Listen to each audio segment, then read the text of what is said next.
Friends, welcome to my channel. आज के video में हम लोग फॉरेन रॉयल्टी के रिगार्डिंग देखेंगे कि रिटर्न इनकम टैक्स की आप कैसे फाइल कर सकते हैं। अगर आपको रॉयल्टी इनकम होती है या फॉरेन से रॉयल्टी मिली है तो उसको आप कैसे रिटर्न में शो करोगे, ये सारे कैलकुलेशन एंड प्रोविजन दोनों चीजें हम देखेंगे। अगर आपको रॉयल्टी की इनकम अर्न हुई है तो आपके पास सेक्शन 80s में 80 क्यू क्यू बी का ऑप्शन होता है। इसमें जितनी आपने रॉयल्टी इनकम अर्न करी है और 3 lakhs which ever is less तक का डिडक्शन मिल सकता है। मतलब मैक्सिमम 3 lakhs तक का डिडक्शन मिल सकता है और उससे कम है रॉयल्टी अमाउंट तो कम मिलेगा। ये अगर इंडियन रॉयल्टी है। तो अगर आपको फॉरेन रॉयल्टी इनकम हुई है तब भी ये डिडक्शन मिल सकता है, बट इसके साथ आपको एक एडिशनल सर्टिफिकेट इशू करना पड़ेगा और एक additional condition 80 Q Q B में बताई गई है। अब सेक्शन 80 क्यू क्यू बी में जो कैलकुलेशन है वो कैसे कर सकते हैं, इसके लिए अगर आपको जानना है तो आप मुझे कमेंट सेक्शन में बता सकते हो। मैं उसके लिए सेपरेट वीडियो बता दूंगी, क्योंकि ये भी कंडीशनल है कि कैसे कैलकुलेशन होता है। बट अभी आपको अगर आपकी रॉयल्टी इनकम है तो आप पहले ये देखें कि आपके पास डिडक्शन कौन कौन से अवेलेबल है। तो 80 क्यू क्यू बी में आपको रॉयल्टी इनकम के अगेंस्ट डिडक्शन मिल सकता है। और अगर आपके फॉरेन रॉयल्टी इनकम है तो फॉरेन रॉयल्टी के लिए बताया गया है, provided further that in respect of any income earned from any source outside India, so much of income shall be taken into account for the purpose of this section as in brought into India by or on behalf of the assessee in convertible foreign exchange within a period of 6 months from the end of the previous year in which such income is earned, or within such further period as competent authority may allow in this behalf। इसका ये मतलब है, अगर आपकी foreign income हुई है in form of royalty financial year 21-22 की बात करें तो ये इसका जो पीरियड है वो 31 मार्च 22 में खत्म होता है।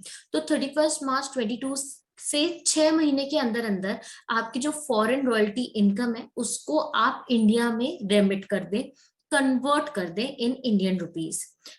अब ये आप कन्वर्ट तो कर देंगे, बट इसके रिगार्डिंग एक सर्टिफिकेट आरबीआई से चाहिए होगा, क्योंकि इसमें आगे भी बताया no deduction under this section shall be allowed unless the assessee furnish a certificate in the prescribed form in the prescribed manner duly verified by any person responsible for making such payment to the assessee as referred to in subsection 1 along with the return of income।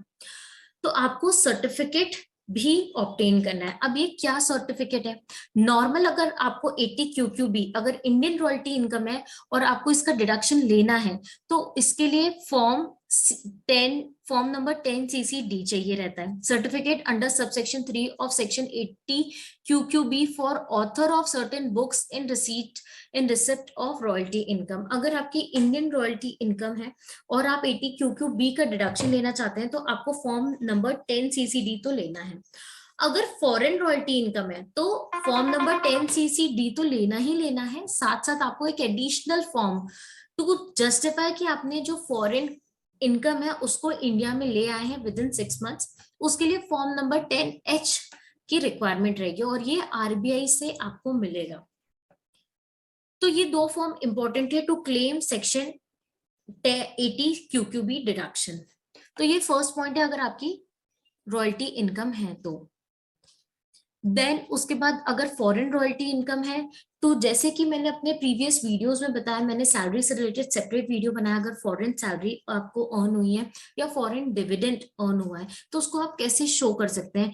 मूल मंत्र यही है कि आप DTAA relief जब आप calculate करें तो आपको इस बात का ध्यान रखना है कि इंडिया में अगर वो इनकम होती और अदर इनकम मिला के आपकी टोटल इनकम इंडिया में कितनी टैक्सेबल है और उस पर कितना टैक्स आप पे करने वाले हैं, ये अज्यूम करें।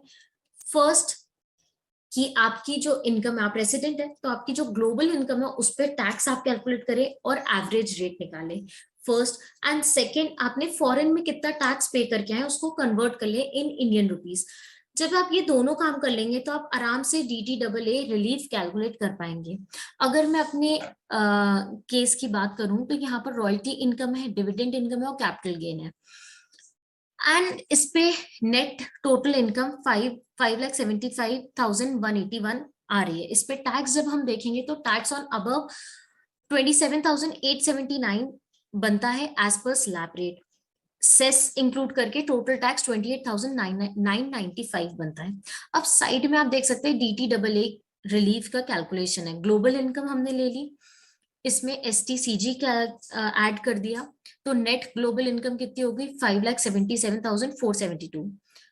इस पे हमने जब टैक्स लगाया तो 27,879 बनता है। सेस ऐड करेंगे तो टोटल जो टैक्स है, जैसे हमने अभी देखा कंप्यूटेशन में, 28,995 बनता है। अब एवरेज रेट जब हम निकालेंगे, एवरेज टैक्स रेट, तो 5.021% बन रहा है।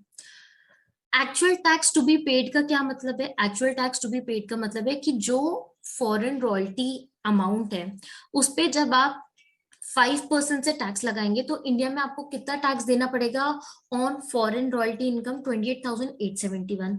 और आपने एक्चुअली कितना पे करा है, जो जो आपके पास डॉक्यूमेंट्स है वो सब में टैक्स, जो टैक्स डॉक्यूमेंट है उसमें टैक्स अमाउंट मेंशन रहता है, आपको उसको कन्वर्ट करना है in Indian rupees and actual tax paid amount आपका आ जाएगा। Which ever is lower will be your relief amount.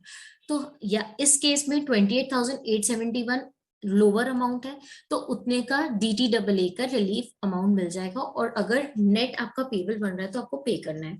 तो this is how you have to calculate DTAA relief. ये कॉन्सेप्ट सेम है, आप कोई भी इनकम ले लें, कैपिटल गेन ले लें या फिर आपके सैलरी इनकम ले लें, डिविडेंड इनकम ले लें, सारे ये बेसिक कॉन्सेप्ट यही रहेगा। अब मैं आपको बताती हूँ, अगर आप जब रिटर्न फाइल करेंगे तो रिटर्न आपको कैसे फिल करनी है फर्स्ट, उसके बाद आप फाइल करें। तो रॉयल्टी इनकम को आप अदर सोर्सेज में भी बता सकते हैं एंड बिजनेस इनकम भी बता सकते हैं, डिपेंडिंग अपॉन योर सिचुएशन। अगर आपकी मेन इनकम रॉयल्टी से है तो वो आपका प्रोफेशन ही माना जाएगा, और अगर आपके साइड बिजनेस रॉयल्टी है तो आप उसको अदर सोर्सेज में भी बता सकते हैं। तो अगर आपकी बिजनेस एंड प्रोफेशन है, मेन इनकम रॉयल्टी है, तो आपको ITR 3 फिल करना पड़ेगा। ITR 3 में सारे हेड्स होते हैं, पांचों हेड्स जो इनकम टैक्स में टैक्सेबल होते हैं, सैलरी, आपका house property, capital gain, business and profession and other sources, ये सारे हेड्स ITR 3 एक फुल फेच रिटर्न है। इसमें से आप जब रिटर्न फिल करेंगे तो ऑनलाइन भी आप फिल कर सकते हैं, ऑफलाइन भी कर सकते हैं। ऑनलाइन जब आप फिल करेंगे तो डायरेक्टली आपको लॉग इन करना है एंड वहां ऑप्शन आता है ऑनलाइन का, एंड ITR 3 सिलेक्ट करें और ओपन हो जाएगा। जो भी रिस्पेक्टिव शेड्यूल्स आपको चाहिए आप वो सिलेक्ट करेंगे एंड उसके बाद आपको शेड्यूल समरी आ जाएगा। पार्ट ए आपका जनरल है जिसमें आपकी पर्सनल इंफॉर्मेशन होगी और फाइलिंग स्टेटस होगा। नेचर ऑफ बिजनेस में आपको जो आपकी बिजनेस डिटेल्स है उसको बतानी रहेगी। रॉयल्टी इनकम है तो लिटरेरी एक्टिविटी आप बता सकते हैं।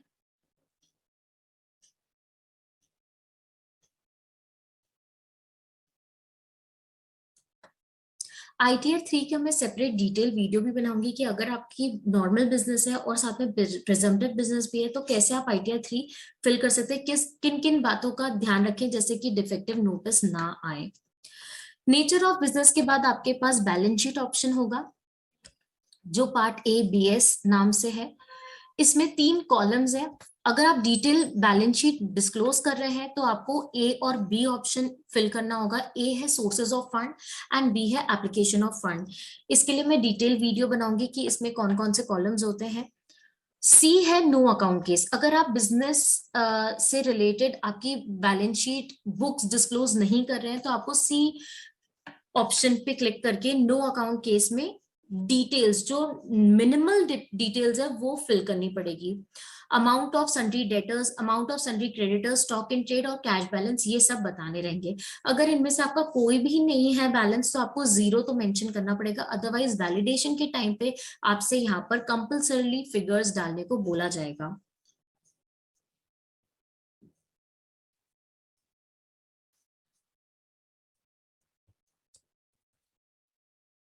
नेक्स्ट है मैन्युफैक्चरिंग अकाउंट, ट्रेडिंग अकाउंट। आपकी रॉयल्टी इनकम है तो इनसे रिलेटेड आपको कोई रिक्वायरमेंट नहीं है। हम पार्ट A P&L में आ जाते हैं।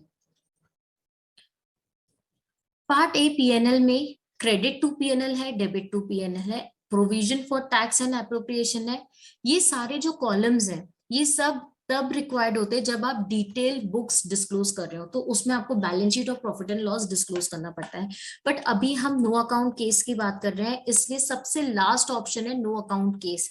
यहाँ पर आपको रॉयल्टी इनकम आपकी बतानी है बिजनेस में।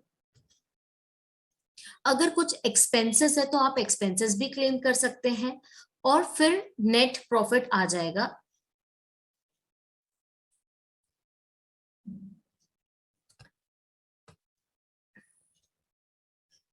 ऐसे आपने पीएनएल में अमाउंट बता दिया, बट अभी हमने ये कहीं नहीं बताया कि ये फॉरेन इनकम है।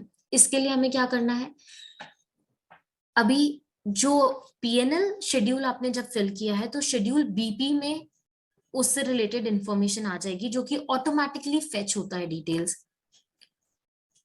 एंड शेड्यूल बीपी में वही अमाउंट आएगा जो आपने पीएनएल शेड्यूल में नो अकाउंट केस में बताया होगा। इसको आप एक बार वेरीफाई कर लें।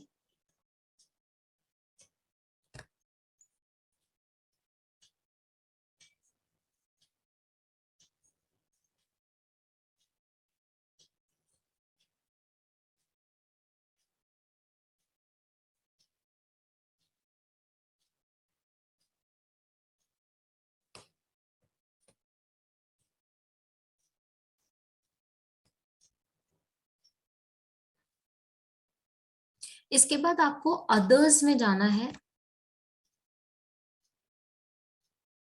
अदर्स में आपको, अगर आप रेसिडेंट है तो आपको शेड्यूल फॉरेन एसेट पे क्लिक करना है।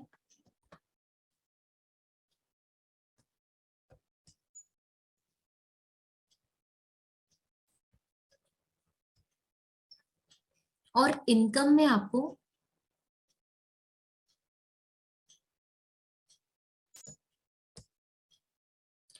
एफएसआई शेड्यूल और टीआर शेड्यूल को क्लिक करना है, क्योंकि यही इंपॉर्टेंट है। इसी में आपको फॉरेन इनकम से रिलेटेड डिटेल्स बतानी होगी।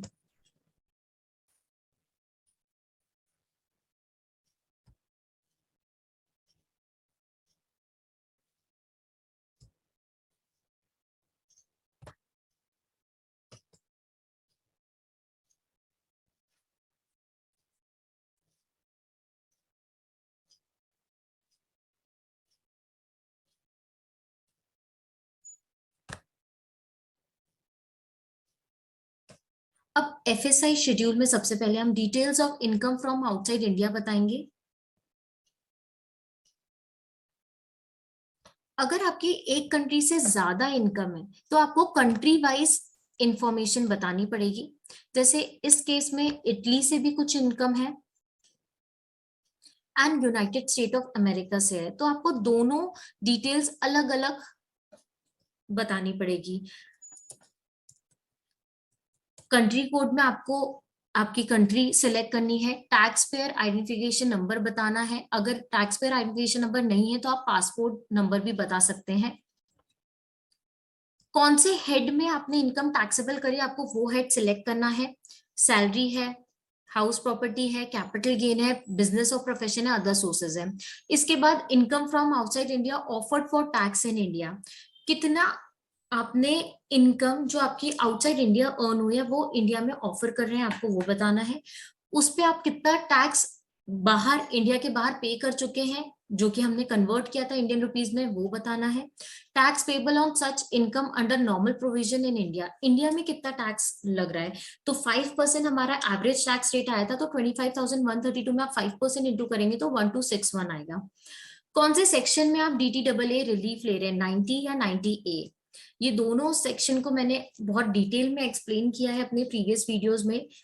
अगर ऐसी कंट्री से आपकी इनकम है जिसमें एग्रीमेंट है ऑलरेडी इंडिया का, तो आपको 90 लेना है, और एग्रीमेंट नहीं है तो 90A लेना है।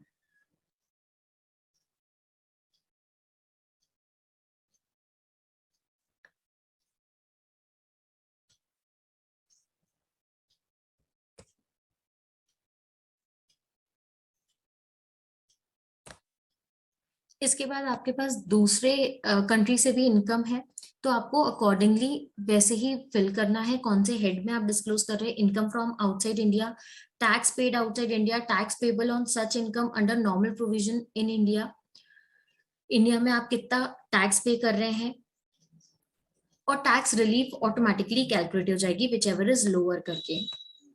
तो this is how you will fill FSI schedule. Return भरने से पहले आपको कंप्यूटेशन बनाना बहुत इंपॉर्टेंट है, उसके बाद ही आप ये सारे कॉलम्स को फिल आराम से कर पाएंगे। नेक्स्ट है टीआर शेड्यूल। जो हमने एफएसआई शेड्यूल में डिटेल्स फिल करी है, यही टैक्स रिलीफ शेड्यूल में ऑटोमेटिकली आएगी। आपको वेरीफाई करना है whether the information is correct और नॉट, क्योंकि पोर्टल अभी भी एरर कर रहा है, तो कुछ गलती ना हो, इसलिए आपको हर एक शेड्यूल को, भले वो ऑटोमेटिकली फिल्ड हो, चेक जरूर करना है।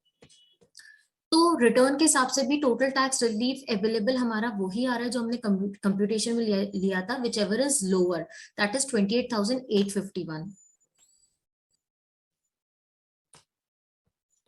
उसके बाद नेक्स्ट क्वेश्चन आपका होगा, whether any tax paid outside India on which tax relief was allowed in India has been refunded credited by foreign tax authority during the year. अगर ड्यूरिंग द ईयर आपको foreign tax authority से refund आया है, उस tax का जो आप already outside India पे कर चुके हैं, तो आपको उसकी डिटेल बतानी रहेगी, किस असेसमेंट ईयर से रिलेटेड है आपको वो बताना है, अगर आपने क्लेम किया है तो।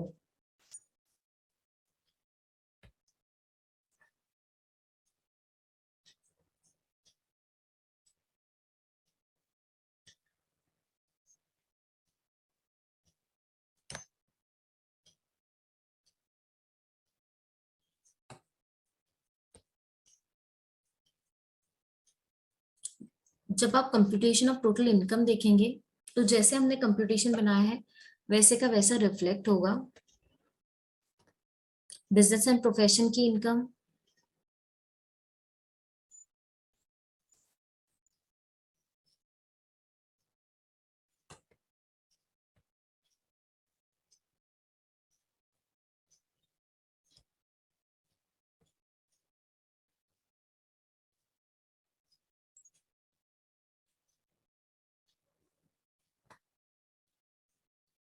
उसके बाद computation of tax on total income. इसमें आपको DTAA में अमाउंट आ जाना चाहिए 28,000 का।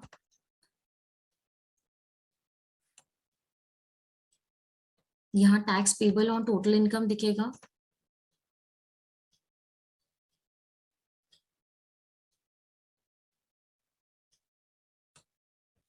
टैक्स रिलीफ 6 पॉइंट में आपको सेक्शन 90 में 28,851 दिखने लगेगा।